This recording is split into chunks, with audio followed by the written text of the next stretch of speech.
En 2020, on s'est retrouvé à Lomé pour discuter de la nécessité de travailler sur une campagne pour influencer vraiment les politiques publiques en matière agricole et en matière de santé dans nos pays. Et nous avions décidé de planifier les premières étapes d'une campagne que nous avons appelée campagne conscience alimentaire. Nous parlons d'alimentaire pour montrer le lien entre la manière de produire, la manière d'entretenir le sol, la terre et comment la qualité de la terre doit être. L'alimentation est un droit, manger c'est un vote. En fait, c'est un slogan qu'on utilise pendant la campagne conscience alimentaire pour convaincre les gens que chaque personne a droit de manger. Parce que l'alimentation, c'est un des droits élémentaires de la personne humaine.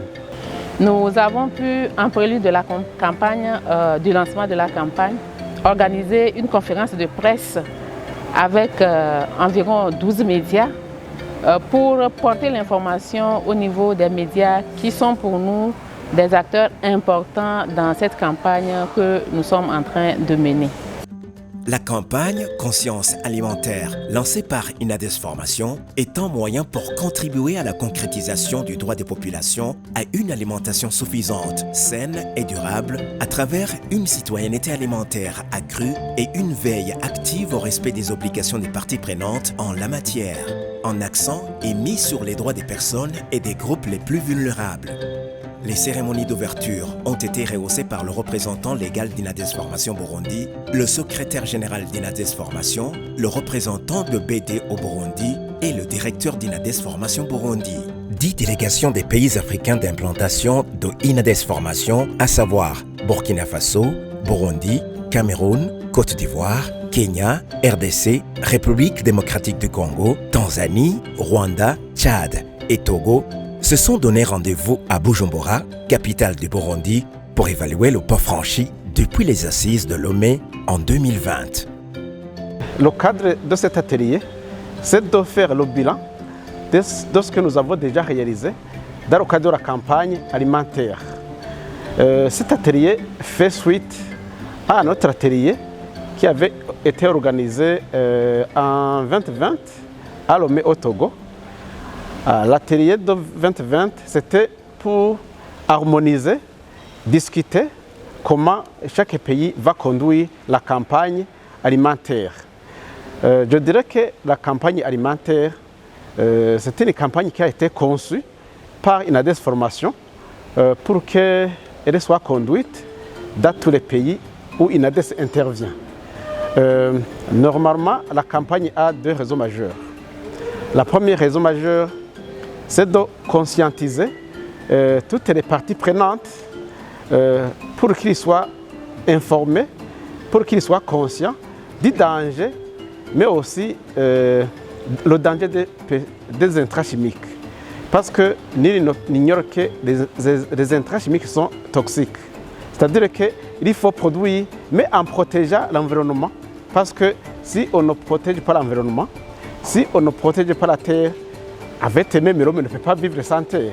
La promotion des systèmes alimentaires qui promeuvent une vie digne pour toutes et tous est un enjeu majeur. Or, qui dit système alimentaire évoque tout ce qui se passe depuis le champ jusqu'à l'assiette du consommateur. Il s'agit de la promotion du droit à l'alimentation qui implique donc l'accès de tous, de manière durable, à de la nourriture saine et en qualité suffisante. Nous avons construit cette campagne qui en réalité se base sur 2 piliers. Le premier pilier, c'est d'abord de sensibiliser pour qu'il y ait une certaine conscientisation pour le citoyen en ce qui concerne la nécessité de choisir des aliments, en tout cas sur le marché, qui font qu'en réalité, toute la production qui est réalisée va intégrer toute une sorte de production durable. C'est-à-dire que on cherche en réalité à faire en sorte qu'il y ait une certaine citoyenneté alimentaire. L'autre pilier, c'est en fait d'amener les États à réduire l'importation des pesticides dans nos pays, des pesticides chimiques bien évidemment, et à donner plus de valeur aux intrants agroécologiques. La campagne rassemble différents acteurs, producteurs, commerçants, transformateurs, consommateurs, décideurs et chercheurs. Il y a un travail sur les enjeux en présence. Et effectivement, quand nous avons parlé de parties prenantes à la campagne, il y a les organisations des producteurs qui sont à la base de l'utilisation des produits qui compromettent l'alimentation saine et qui compromettent aussi l'alimentation durable. Il y a aussi les acteurs qui consomment les produits obtenus à la base des pesticides toxiques. À travers la campagne Conscience alimentaire, INADES Formation cherche à amener les différents acteurs des systèmes alimentaires à prendre conscience des enjeux de la production durable, de la nourriture et à agir pour une agriculture saine qui produit sans détruire. INADES Formation prévoit de travailler sur le volet communication. Comment INADES Formation doit travailler pour vraiment sensibiliser le plus grand nombre de public. La première chose, c'est trouver les moyens pour produire des informations simples, faciles à comprendre sur le problème lié à l'alimentation saine et durable.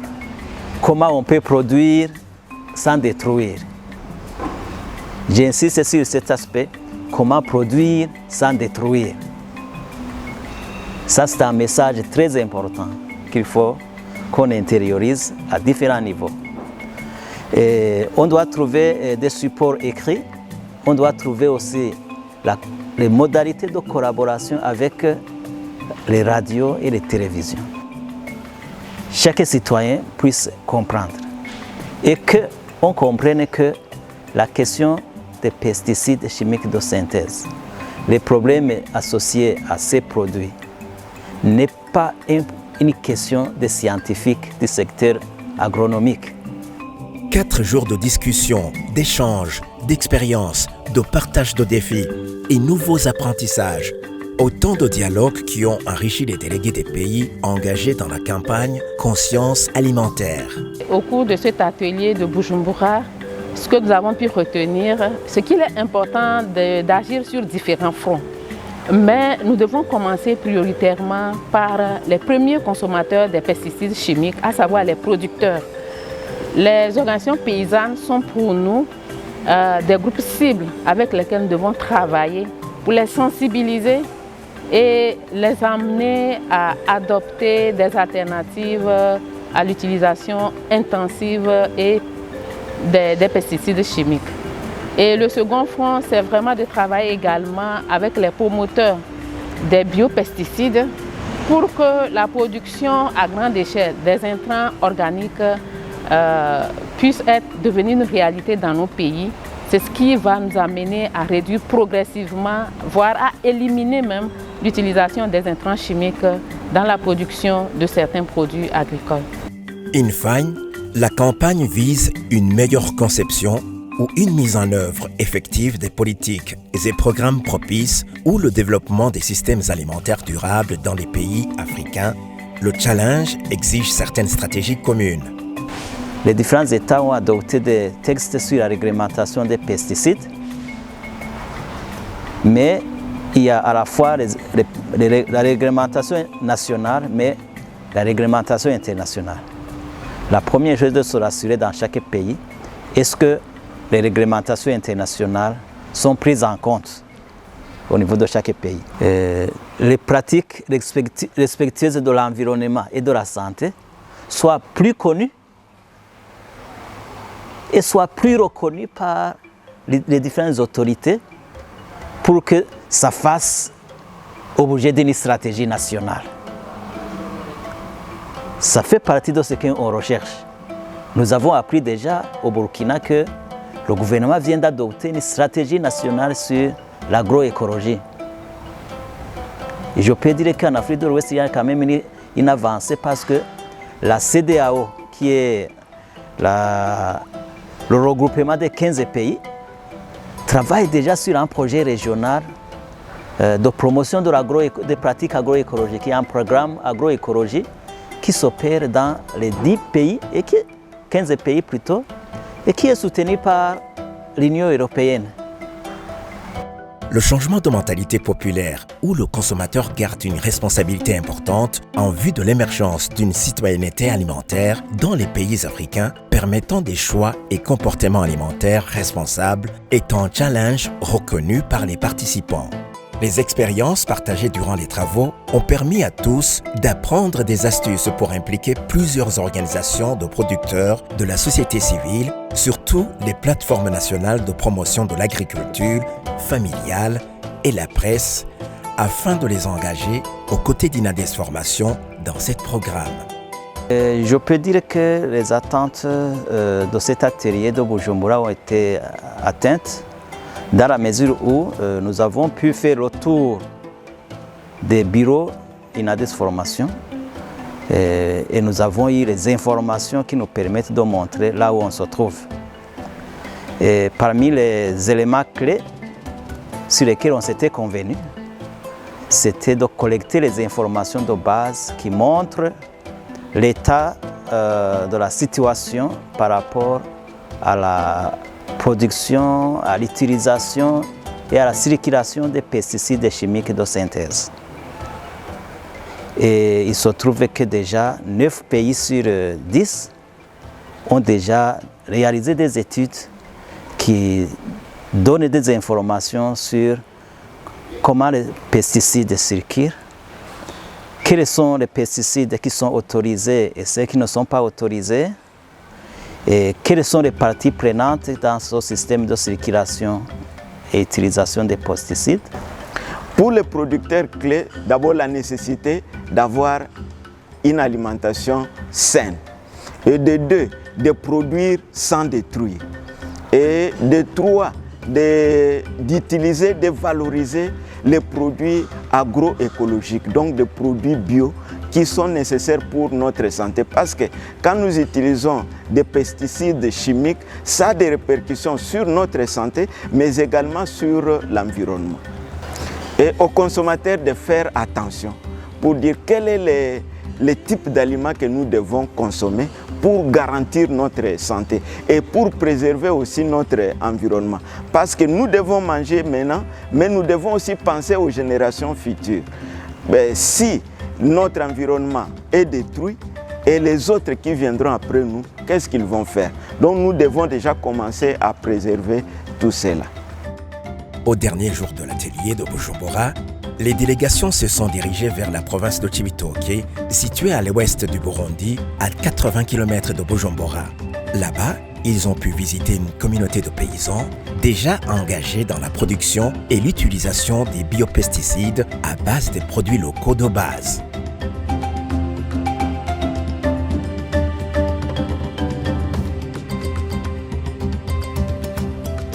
Faire prendre des mesures alternatives en faveur des intrants organiques, message important de la campagne alimentaire, sera plus facile si les paysans adoptent eux-mêmes des pratiques agroécologiques qui utilisent des biopesticides dans la lutte contre les rongeurs des récoltes et des ravageurs des plantes. Le Burundi aussi s'engage dans le plaidoyer.